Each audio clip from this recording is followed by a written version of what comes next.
Assalamualaikum warahmatullahi ta'ala wabarakatuhu. My name is Zahira Alwina A. Taha, and today I'm going to discuss Chapter 23, Last Trip Abroad, 1896.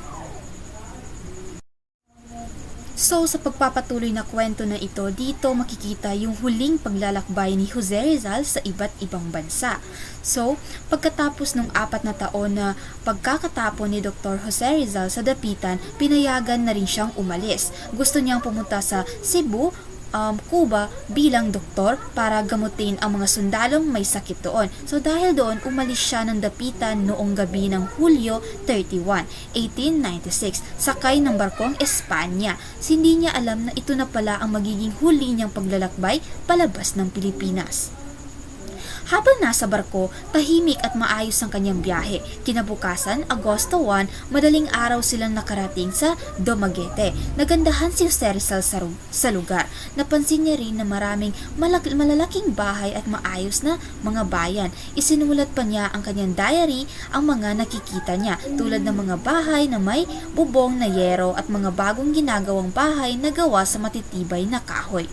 So habang nasa Dumaguete, binibisita niya ang dati niyang mga kaklase at kaibigan na si Herrero Regidor na noon ay hukom ng lalawigan. So nakipagkita rin siya sa iba pa niyang mga kaklase tulad ng pamilya Perique at Rufina. So kahit na sandali lang siya roon, hindi niya iniwan ang pagiging doktor. Nag-opera pa rin siya sa isang kapitan ng Guardia Civil noong hapon. Bandang 1:00 ng hapon, umalis muli ang barko at nagpatuloy papuntang Cebu. Pagdating nila roon kinabukasan, humanga si Rizal sa ganda ng mga daungan ng Cebu. So, para sa kanya, napakaganda ng mga tanawin habang papasok ang barko sa lungsod.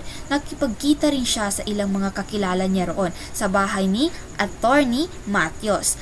May nakilala rin siyang matandang mag-asawa na dati na niyang kakilala noon nasa Madrid pa siya. So habang nasa Cebu siya, marami rin siyang mga ginamot. Hindi niya rin iniwan yung pagiging doktor niya.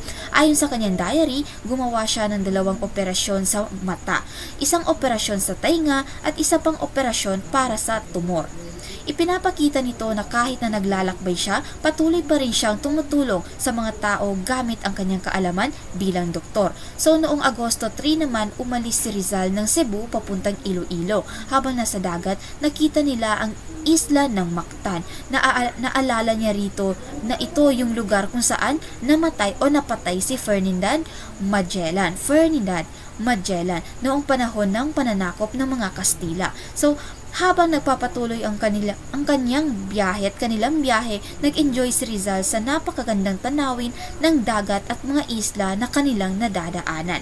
So kinabukasan, nakarating sila sa Iloilo. Pagbaba niya roon, namasyal siya at namili sa mga lungsod. Pumunta rin siya sa Molo at nakita ang simbahan doon. Nagandahan din siya sa itsura ng simbahan, lalo na yung labas or interior part ng simbahan. Napansin din niya na yung mga painting sa loob na karamihan is kopya ng mga larawan ni Gustave Dore tungkol sa mga Biblia. Pagkatapos ng Iloilo, nagpatuloy ang barko sa Capiz. Sandali lamang silang huminto roon bago bumiyahe muli papuntang Maynila na dadaanan naman sa Romblon. So noong August 6, 1896, dumating si Rizal sa Maynila. Ngunit malas niya dahil hindi niya naabutan yung barkong Isla de Luzon na dapat sanay sasakyan niya papuntang Espanya. And umalis na siya kasi isang araw bago siya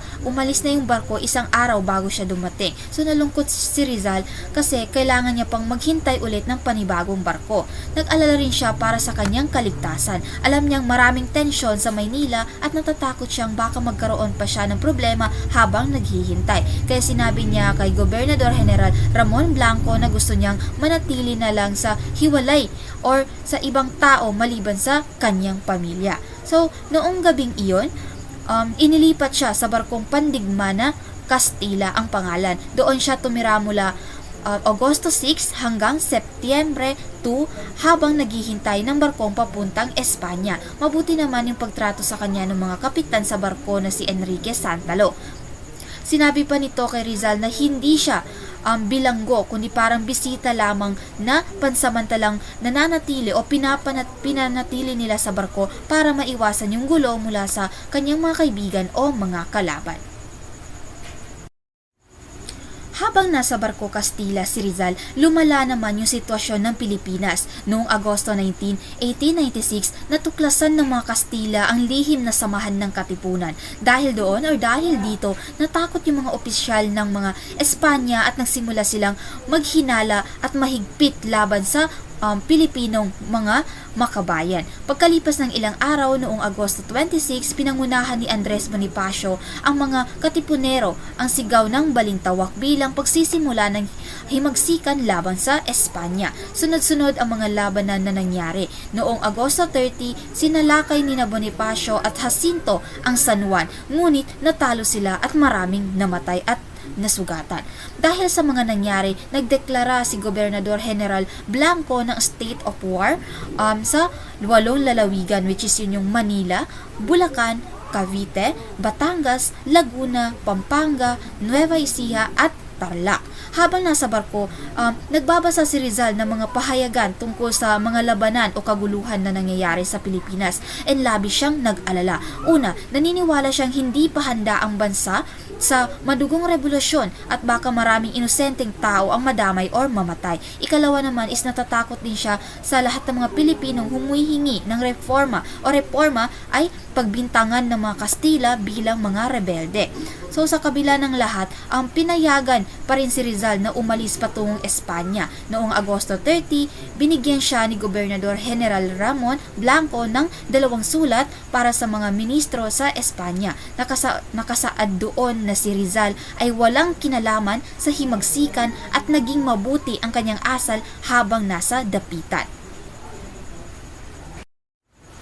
At bago siya tuluyang umalis, sumulat muna si Rizal sa kanyang ina noong Setyembre 2, 1896. Sa sulat niya, sinabi niyang maayos naman ang kanyang kalusugan, ngunit nag-aalala siya sa kanyang pamilya dahil sa kaguluhan na nangyayari sa bansa. Pinayuhan niya rin ang kanyang ina na alagaan ang kanyang ama at panatilihing nagkakaisa ang pamilya. Makikita sa sulat ni Rizal kung gaano niya kamahal ang kanyang pamilya. Kahit siya mismo ay haharap sa panganib, iniisip niya pa rin yung kapakanan ng kanyang mga magulang at ng kanyang mga kapatid. Nagtiwala rin siya sa Diyos at sinabi niya sa kamay ng Divine Providence ang lahat.